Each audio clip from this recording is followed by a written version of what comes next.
నమస్కారం అండి. అంతర్యామిలో ఈరోజు అంశం శుభ ఏకాదశి. మనకు అందించిన వారు ఎర్రాప్రగడ రామకృష్ణ గారు. వినిపిస్తున్నది మీ విజయభాస్కర్. ఏదైనా ముఖ్యమైన పనిని ప్రారంభించే ముందు పంచమి, దశమి, ఏకాదశి వంటి మంచి రోజులను ఎంచుకోవడం చాలామందికి అలవాటు. వాటిని లోకం పుణ్యతిథులుగా పరిగణిస్తుంది. అలా శుభతిథిగా భావించే ఏకాదశి వాస్తవానికి ఒక స్త్రీ పేరు. మురాసురుణ్ణి సంహరించాలన్న శ్రీ మహావిష్ణువు సంకల్పంలోంచి ఏకాదశి అనే ఒక స్త్రీ ఆవిర్భవించింది అని భవిష్యోత్తర పురాణం చెబుతోంది.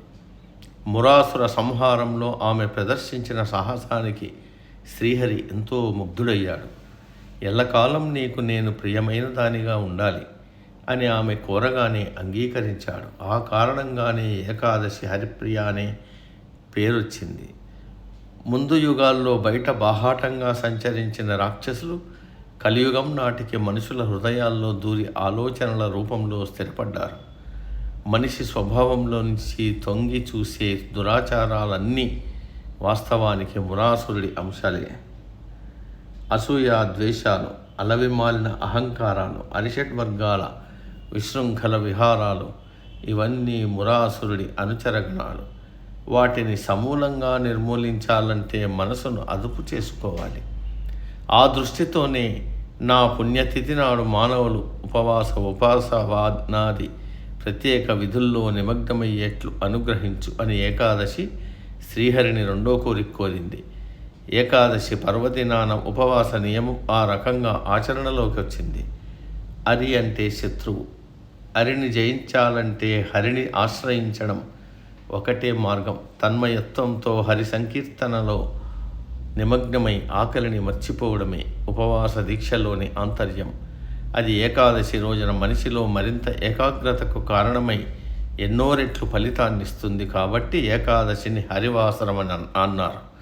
హరినామస్మరణం, ఉపవాస నియమం ఏకాదశి పూట మనిషి విద్యుక్త ధర్మాలయ్యాయి. కొత్త సంవత్సరం వానకారుతో ప్రారంభం కావడం వైదిక కాలం నాటి ముచ్చట. అందుకే సంవత్సరానికి వర్షం అనే పేరు వచ్చింది. ప్రతి ఋతువును ప్రత్యేక యజ్ఞ యాగాదులతో ఆరంభించడం ఆనాటి కాలంలో ఆనవాయితీ. యతులు, పీఠాధిపతులు, ఆచార్యులు పాటించే చతుర్మాస్య దీక్షలు ఆ పరంపరలోవి. ఆషాఢ శుద్ధ ఏకాదశికి తొలి ఏకాదశి అని పేరు. ఇది ఆయా ఆధ్యాత్మిక గురువుల చాతుర్మాస్య దీక్షలకు శుభ ఆరంభ దినం. బుద్ధుడు సైతం చాతుర్మాస్య వ్రతాన్ని ఆచరించినట్లుగా జాతక కథలు చెబుతున్నాయి.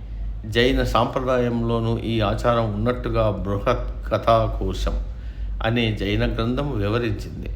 హిందూ మత గురువుల చాతుర్మాస్య దీక్షల రీత్యా కూడా తొలి ఏకాదశి ఎంతో ప్రాధాన్యాన్ని కలిగి ఉంది.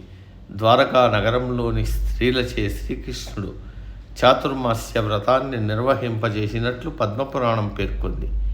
తొలి ఏకాదశికి శయన ఏకాదశి అని మరో పేరు. అందులో గల కారణాలను పురాణాలు, వ్రతగ్రంథాలు వివరించాయి. సూర్యుణ్ణి శ్రీ మహావిష్ణువు అంశగా ఆరాధించడం భారతీయ సంప్రదాయం. ఉత్తర దిక్కుగా సాగిపోతున్న సూర్యుడు దక్షిణ దిశగా పయనాన్ని ఆరంభిస్తాడు కాబట్టి దీన్ని దక్షిణాయనం అన్నారు. ఈ రోజు నుంచి రవిబింబం దక్షిణ దిక్కుగా వాలడాన్ని విష్ణువు నిద్రకు ఉపక్రమించడంగా సంకేతించారు. శేషపాన్పుపై ఆయన పవలించే రోజు కాబట్టి ప్రథమ ఏకాదశిని శయన ఏకాదశి లేదా దేవశయనిగా పిలుస్తారు. తొలి ఏకాదశికి గల రకరకాల పేర్ల వెనుక అంతరార్థాలను గమనిస్తే ఇది ఎంతటి పుణ్యదినమో తెలుస్తుంది. నేడు పాటించవలసిన విధి విధానాల పట్ల, నియమనిష్టల పట్ల గురి కుదురుతుంది. మనిషి దిశను, దశను మార్చగల తిథి ఏకాదశి. సమాప్తం. సర్వే జన సుఖినో భవంతు. అందరూ బాగుండాలి, అందులో మనం ఉండాలి.